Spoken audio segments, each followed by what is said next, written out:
Assalamualaikum warahmatullahi wabarakatuh. Di pertemuan dua ini kita akan mulai ada materi instalasi komponen dan tool pemrograman. Halo teman-teman semuanya. Di video sebelumnya di pembelajaran sebelumnya di pertemuan pertama kita sudah membahas mengenai apa itu pemrograman ya, konsepnya seperti apa, aspek-aspek komputer itu ada apa aja. Lalu bahasa pemrograman itu ada jenisnya apa saja ya. Ada beberapa bahasa-bahasa yang kita kenal seperti PHP, C++, C Sharp, dan lain-lain ya, Python. Lalu selanjutnya di pertemuan kedua ini kita akan mencoba memulai instalasi komponen dan tools pemrograman ya. Oke, perkenalkan nama saya Muhammad Diki Widianto. Di sini saya sebagai IT Development System di Universitas Selatan Samasiro. Email saya tercantum ya di sini diki.widianto@unilam.ac.id. Portofolio bisa teman-teman lihat di dikiwidia.github.io. Lalu kemudian saya ingin menjelaskan mengenai tujuan pembelajaran pada mata kuliah dasar pemrograman Fakultas Teknologi Informasi Universitas Selatan Samasiro. Yang pertama, mahasiswa memahami konsep dasar pemrograman komputer. Kemudian yang kedua, mahasiswa mampu menggunakan bahasa pemrograman untuk merancang dan mengembangkan dan mengevaluasi program sederhana ya. Lalu yang terakhir, mahasiswa mampu menerapkan logika komputasi dalam pemecahan masalah. Baik, sebelum kita memulai mengenai instalasi komponen-komponen pemrograman ya, lalu tools, kita perlu mengetahui dulu untuk di pemrograman web yang akan kita pelajari di dasar pemrograman ini, kita memerlukan web server. Jadi web server itu adalah kombinasi dari perangkat lunak software dan perangkat lunak hardware yang menggunakan HTTP ya. Jadi protokolnya adalah HTTP, Hypertext Transfer Protocol. Dan protokol lainnya untuk merespon permintaan klien. Biasanya kliennya ini kan dari browser ya, yang dibuat melalui World Wide Web ya, atau WWW. Secara sederhana, web server ini bertugas menyimpan, memproses, dan mengirim halaman ke web ke pengguna. Jadi, dalam pemrograman berbasis web based ya, atau berbasis web server ini digunakan untuk komunikasi antara klien dengan server gitu kan. Di mana klien merequest www.apa gitu kan. Lalu kemudian nanti server akan merespon gitu. Dan responnya itu dikembalikan ke klien dalam bentuk apa. Jadi kita memerlukan web server untuk komunikasi antara klien dengan servernya itu. Ya, jadi di sini jelas, yaitu secara sederhananya web server bertugas menyimpan, memproses, dan mengirimkan data web ke pengguna. Lalu ada jenisnya, ada berapa sih web server ini? Atau ada aplikasinya itu namanya apa saja sih web server ini gitu kan. Kita mengenal yang sederhana itu ada Nginx ya. Tulisannya Nginx ya, dibacanya Nginx. Lalu kemudian yang kedua ada Apache. Apache ini sama seperti Nginx. Lalu ada Microsoft Internet Information System, ada ya IIS ya, IIS, IIS. Kemudian ada Lightspeed web server, ada KD juga ya. Jadi semuanya ini adalah fungsinya sama sebagai web server, sebagai jembatan ya antara klien dengan server gitu di sini. Lalu kemudian di sini dijelaskan mengenai cara kerja web server itu seperti apa. Kita bisa lihat di sini ada manusia ya. Ada manusia di sini manusia ini mempunyai laptop lalu mengakses browser ya di sini ya. Mengakses browser melalui protokol HTTP, HTTP bla bla bla bla sekian.com gitu kan misalnya. Nah, kemudian diakses lah ke sini masuk ke server dan diolah oleh web server tadi ya, yang tadi Nginx, Apache ya, dan lain-lain. Kemudian setelah diolah itu akan menghasilkan namanya response ya. Hasil request dari sini namanya request ya, akan menghasilkan HTTP respon. HTTP request masuk diolah kemudian menghasilkan HTTP respon. Respon itu yaitu hasil dari pengolahan atau pengelolaan web server tadi ya. Kemudian dikembalikan kembali dalam bentuk tampilan di browser. Sehingga klien bisa mengecek atau melihat hasil yang tadi di request melalui HTTP tadi gitu. Seperti itu kurang lebih cara kerjanya web server ya. Oke, selanjutnya salah satu komponen penting juga dalam eh, bahasa pemrograman basis web ya, yaitu database atau basis data ya kita biasa mengenalnya. Database adalah kumpulan data yang terorganisir dan terstruktur yang disimpan secara elektronik dalam sistem komputer. Jadi fungsinya seperti lemari arsip digital yang canggih dirancang untuk memudahkan penyimpanan, pengelolaan, pengambilan, dan pembaruan data secara efisien. Jadi database itu ibarat apa namanya ya? Lemari ya, lemari yang di dalamnya bisa kita isi, mau kita isi apa gitu, data-data kah, apakah gitu kan. Yang jelas data-data, karena konsepnya database pasti menyimpan data ya.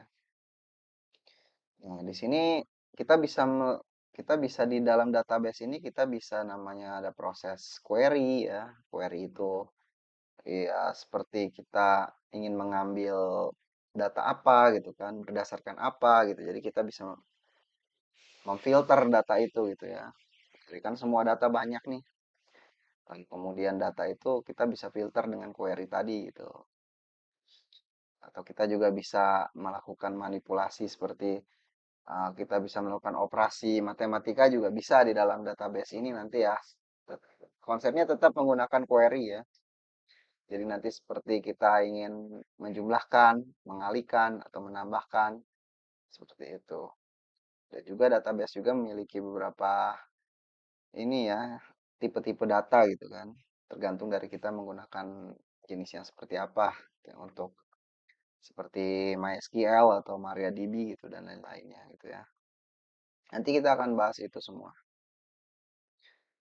Lalu selanjutnya ada jenis tool database. Di sini tool database ini itu tadi. Jadi database itu seperti halnya sebuah software yang memang uh, bisa diakses dari CLI ya, Command Line Interface.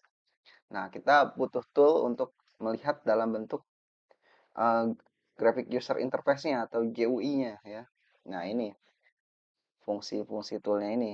Nah, salah satunya seperti phpMyAdmin ya. Kemudian The Beaver, MySQL Workbench, atau pgadmin. Ini untuk Postgre. Ya. Jika untuk phpMyAdmin ini biasanya digunakan oleh MySQL ya. Nanti kita akan pakai phpMyAdmin dulu. Kemudian The Beaver ini bisa menggunakan apa saja nih. Bisa menggunakan MySQL, MariaDB, Postgre gitu kan. Itu tujuannya sama untuk lebih memudahkan user saja ini. Bisa melihat data langsung kan dalam bentuk tabelnya seperti itu kan. Bisa membuat tabel langsung, mengakses database langsung gitu kan. Karena kalau melalui CLI atau command line interface itu kita harus lebih effort karena harus mengetik ya dalam bentuk kode kemudian kita cari enter enter lagi kan kayak gitu. Tapi kalau menggunakan jenis tool database seperti phpMyAdmin, The Beaver, MySQL Workbench, pgadmin, kita dimudahkan karena tampilannya sudah tampilan grafik ya, sudah tampilan bagus gitu. Enak dilihat dan enak dibaca seperti itu ya.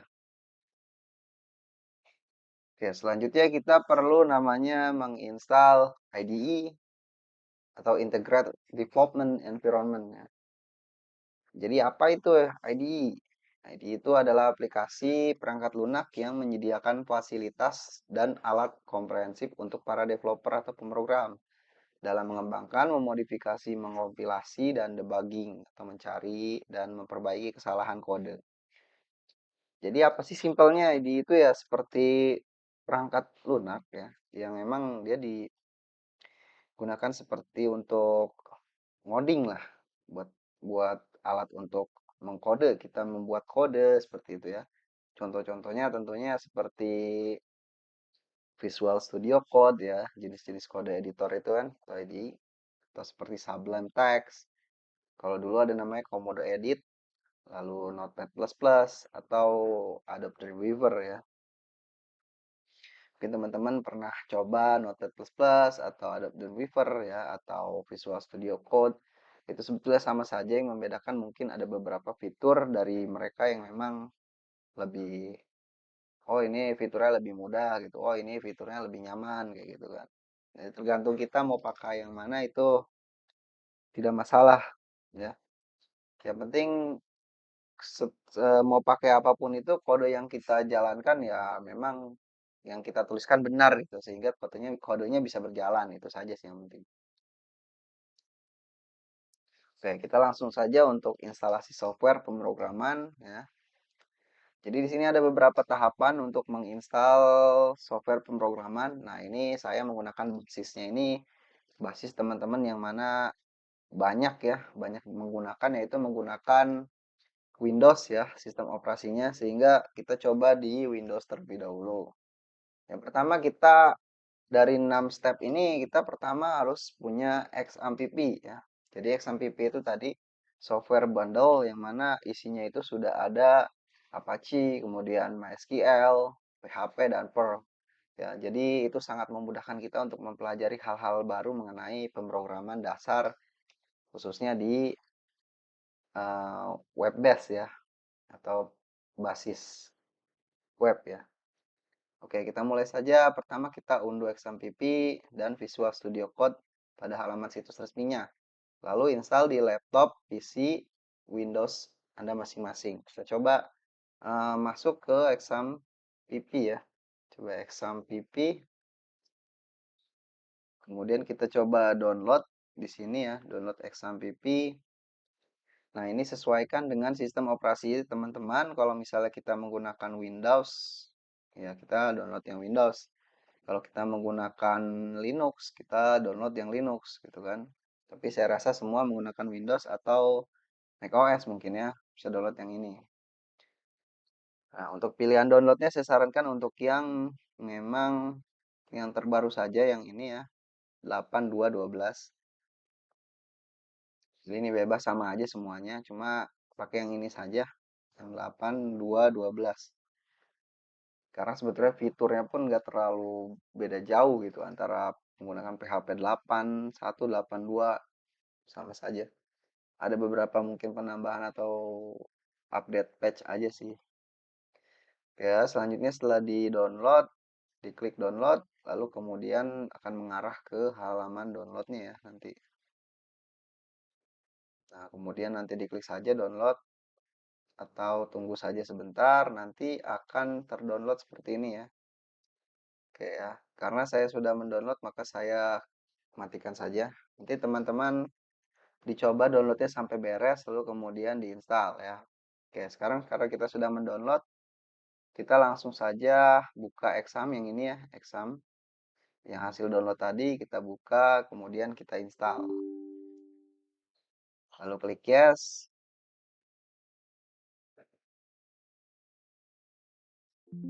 Lalu tunggu sebentar ya, nanti akan muncul seperti installer ya.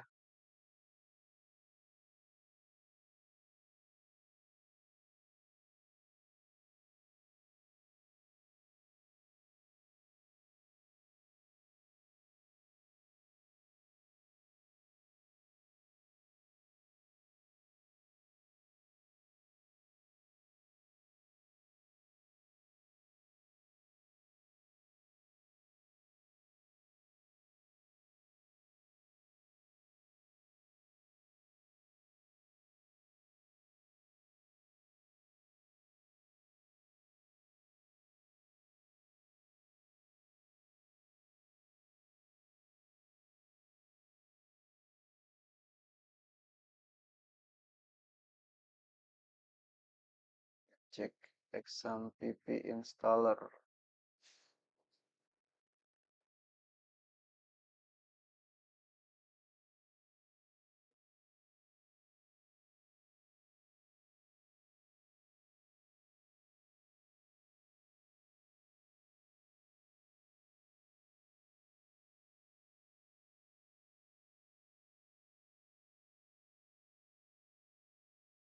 Nah, ini ada muncul ini ya. Ini di oke saja nggak apa-apa. Lalu kemudian kita mulai setup seperti ini ya. Kita mulai setup. Kita mulai setup. Oke ya, biar lebih clean. Kita mulai setup seperti ini, lalu next.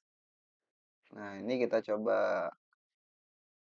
Untuk Tomcat kita nggak perlu install ya dengan Mercury. Karena kita hanya latihan dan FileZilla juga nggak perlu. Lalu selanjutnya, ini juga kita nggak perlu. Kalau Perl ini coba nggak apa-apa install aja. Oke, selanjutnya setelah itu kita next. Di sini kita diarahkan ke please choose a folder to install exam pp. Jadi ini biarkan default saja ya. VC exam biar kita sama-sama nanti belajarnya bareng untuk gimana naruh filenya gitu kan. Jadi lebih enak ya. Ini biarkan gini saja di default di C ya. Lalu kemudian kita menggunakan English. Oke, setup, now ready, next lagi ya. Oke, kita tunggu instalasinya sampai selesai.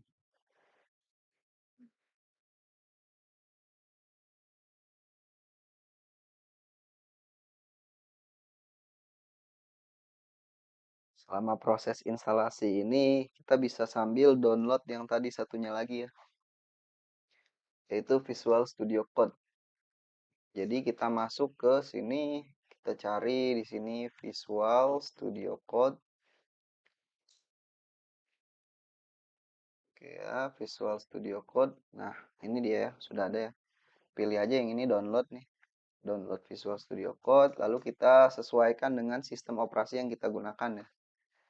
Jika di sini saya menggunakan Windows 11, maka di sini saya pilih yang ini. Buat teman-teman yang menggunakan Mac, bisa pilih yang ini.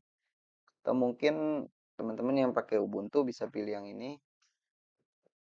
Atau bisa juga install melalui Snap atau PT ya, PT install code. Bisa aja itu. Lalu kita coba yang install yang ini ya. Diklik, thank you for download, lalu akan muncul di sini ya. Karena saya sudah mendownload ini, maka uh, saya bisa langsung diinstal di sini ya. Tapi kayaknya ini ada update baru, jadi tidak apa-apa. Kita download aja yang ini. Kita tunggu prosesnya juga nggak lama ya.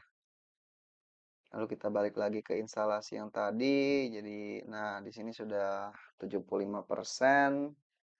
Sebentar lagi beres ya. Ini not responding, diamin dulu nih. Takutnya error. Oke ya, ketika sudah selesai maka akan muncul seperti ini tampilannya. Completing the exam setup wizard. Setup has finished installing exam pp on your computer. Lalu kemudian kita pilih, kita centang aja yang ini ya, karena kita akan sekaligus membuka control panel. Kita centang lalu kita oke. Nah, kan tampilan pertama awalnya itu seperti ini ya. Untuk tampilan pertama awal yaitu seperti ini, XAMPP ini. Jadi dia ada menu Apache, ada MySQL, FileZilla ini tidak kita install, Mercury juga tidak kita install, Tomcat tidak kita install sehingga nggak bisa di start. Lalu bagaimana langkah selanjutnya? Kita coba start keduanya ini ya, karena kita butuh dua-duanya yaitu Apache dan MySQL. Meskipun untuk saat ini kita pembelajaran pertama di awal kita tidak menggunakan database, jadi kita tidak perlu MySQL. Ya, jadi tadi tidak apa-apa ya kalau mau nyoba-nyoba. Kemudian kita ini lalu jika ada seperti ini di allow saja ya, karena ini biasanya dari Windows Security yang firewall biasanya. Jadi kalau di cancel malah nanti nggak jalan ya. Jadi di allow saja, tujuannya itu mengizinkan MySQL diakses gitu oleh kita gitu di komputer ini seperti itu artinya. Kita allow, kemudian ini juga sama ya, pasti meminta nih. Nah, kalau misalnya tidak ada meminta, tidak apa-apa ya. Tidak perlu dipikirkan. Ini sudah start. Tapi kalau tadi meminta pop up lagi, di allow saja ya. Biasanya Apache meminta pop up, ada tadi tuh. Firewall, di allow saja. Allow. Lalu setelah ini apa? Setelah ini kita bisa keluarkan ini ya. Oke, ini tidak apa-apa, ini biarin aja nih, kayaknya ada error ketika emang dikeluarin. Ini kita abaikan aja sih, kita close aja sini. Kalau misalnya nggak bisa. Kita close aja nih action control panelnya. Nanti kita coba lagi untuk ini jangan menggunakan itu. Sepertinya yang itunya agak error. Kita coba localhost. Nah, ini kalau sudah terinstall dan sudah running, biasanya ketika kita klik localhost, tampilannya akan seperti ini. Dan kita bisa lihat di sini ada localhost slash dashboard, kemudian PHP info. Kita bisa tahu PHP yang kita gunakan 8.2.1.2. Tapi kalau kita posisinya nanti ketika localhost tampilannya jadi seperti tidak connect ke internet ya, itu coba dicek lagi di XM control panelnya dan dipastikan statusnya run ya. Seperti ini. XM control panelnya, nah statusnya hijau ya seperti ini. Ini ada tombol stop aja nih, stop stop gitu, bukan start. Dan di sini ada informasi-informasi mengenai PID dan portnya yang digunakan ya. Nanti jangan klik ini, nanti kalau klik ini nanti biasanya error nih. Kita klik ini aja nih. Nah, oke, selanjutnya apalagi yang selanjutnya kita install VS Code ya. Sesuai dengan instruksi, jadi kita install VS Code dan juga exam. Exam tadi kita sudah install, lalu kita install VS Code. Oke, kita oke saja di sini. Di sini ada license agreement, pilih I accept the agreement. Lalu kita pilih next. Selanjutnya ini biarkan saja ya. Tidak perlu dipikirkan. Ini juga lanjut saja next. Ini boleh lah teman-teman, ini nggak usah diubah-ubah lagi. Yang ini boleh nih create desktop icon ya, agar ada di desktop gitu kan iconnya. Next lagi, lalu install. Kita tunggu proses instalasinya sampai beres. Biasanya ini cepat atau tidaknya proses instalasi tergantung dari jenis komputer yang kita gunakan. Jika komputer kita memang spesifikasinya tinggi, akan lebih cepat gitu untuk selesai proses instalasinya. Oke, ini centang saja ya, launch Visual Studio Code. Kita coba launch ya, kita coba buka Visual Studio Code-nya. Oke, selanjutnya, nah ini tampilan dari Visual Studio Code.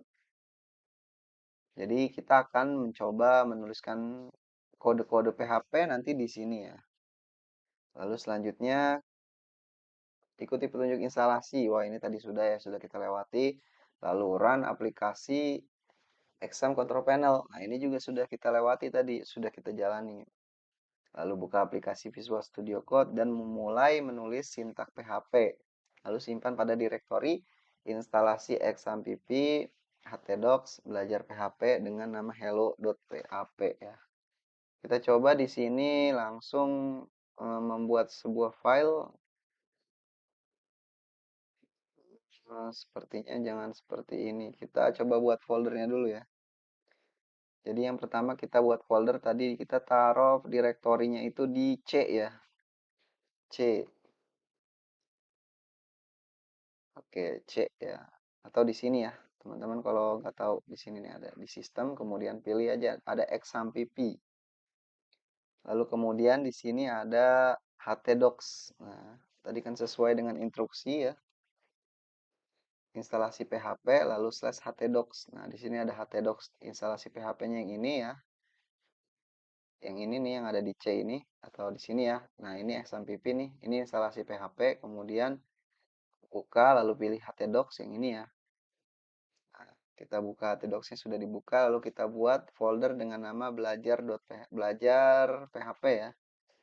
Kita buat klik kanan lalu new folder belajar PHP. Oke ya. Selanjutnya buat file ya di dalamnya dengan nama hello PHP. Di sini kita coba buka open terminal. Coba kita menggunakan kode titik. Nah, ini cara cepatnya untuk masuk ke dalam VS Code ya, dengan menggunakan dari foldernya yaitu kode titik gitu. Atau kita dengan cara lain bisa menggunakan seperti ini misalnya. Kita buka Visual Studio Code-nya,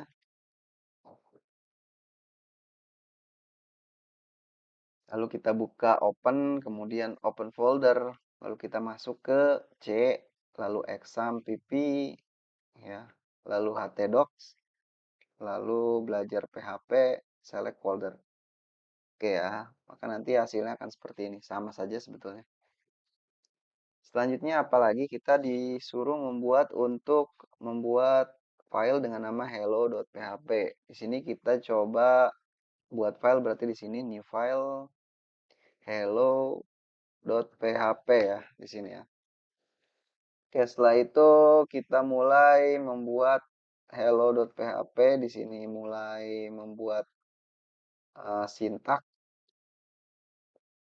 Sintak PHP diawali dengan kurung buka tanda tanya PHP ya.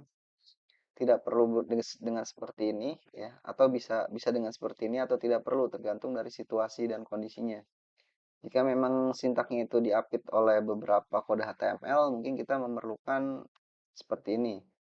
Tapi kalau misalnya kita membuat sintaknya itu asli untuk PHP saja ya, tidak ada file lain, file HTML lain gitu kan, elemen lain, maka seperti ini cukup. Lalu kita coba masukkan php info untuk melihat versi PHP-nya. Setelah itu kita simpan filenya ya. Kita simpan, lalu kemudian kita buka browsernya. Kita masuk ke localhost. Caranya ya, kita masuk ke localhost yaitu belajar PHP. Kita enter, maka di sini ada satu nama dengan nama hello.php. Di sini juga dijelaskan index of belajar PHP, name, parent directory, menggunakan Apache berapa, ya, dan di server at localhost port 80 katanya. Lalu kita klik yang hello.php, ini harusnya mengarah kepada sini ya. Nah, PHP info. Jadi ini tadi yang menjelaskan mengenai kita menggunakan PHP versi berapa dan lain-lain ya. Lalu kita coba menuliskan hello world untuk mengecek echo hello world sesuai dengan perintah ya di sini. Oh, ini belum masukin perintahnya nih. Hello world. Oke, seperti ini ya. Jadi sintak PHP itu diawali dengan ini ya, apa namanya, mau menuliskan di baris berapa ya, kemudian selanjutnya harus diakhiri dengan titik koma. Kalau nggak pakai titik koma kayak gini, dia akan error di sininya. Coba kita refresh, nah maka akan ada parse error, syntax error, unexpected of end of file. Jadi ada katanya unexpected end of file. Jadi harus diakhiri dengan titik koma. Nah, seperti ini ya. Dan di sini uniknya untuk PHP ini jadi menunjukkan di mana lokasi file yang errornya ya. Di sini ada di hello.php pada baris ketiga. Nah, kita cek saja 1, 2, 3. Oh, berarti ini ya. Kita tambahin titik koma. Nah, lalu muncul hello world. Sederhana ya untuk menampilkan hello world ini. Ya kita menggunakan echo. Echo itu untuk print ya, print ke browser ya, untuk menampilkan atau mencetak ke browser seperti itu. Oke, yang terakhir, selamat, kita telah berhasil menginstal web server di laptop atau PC. Oke ya. Selanjutnya teman-teman diberikan tugas yaitu membuat video in frame ya yang mempresentasikan proses instalasi komponen dan tools pemrograman sampai pada menampilkan tulisan Hello World di browser. Durasi minimal 5 menit, lalu unggah ke linkin masing-masing. Tugas dikumpulkan dalam bentuk tautan di Google Classroom paling lambat 1 pekan atau sebelum pertemuan selanjutnya ya. Jadi ini sebagai untuk apa uji coba teman-teman nanti buat video dalam bentuk kita presentasi ya di InFrame ya. Lalu kemudian kita juga bisa sambil menampilkan laptop kita gitu kan di depan layar kamera HP kita gitu ya. Jadi ini loh gitu caranya instalasinya seperti ini. Yang pertama kita klik apa, lalu kita download apa seperti itu sampai kita menunjukkan di laptop kita ini. Nah, ini hasilnya Hello World gitu. Seperti ini loh ya. Paling lambat dikumpulkan 1 pekan atau sebelum pertemuan selanjutnya.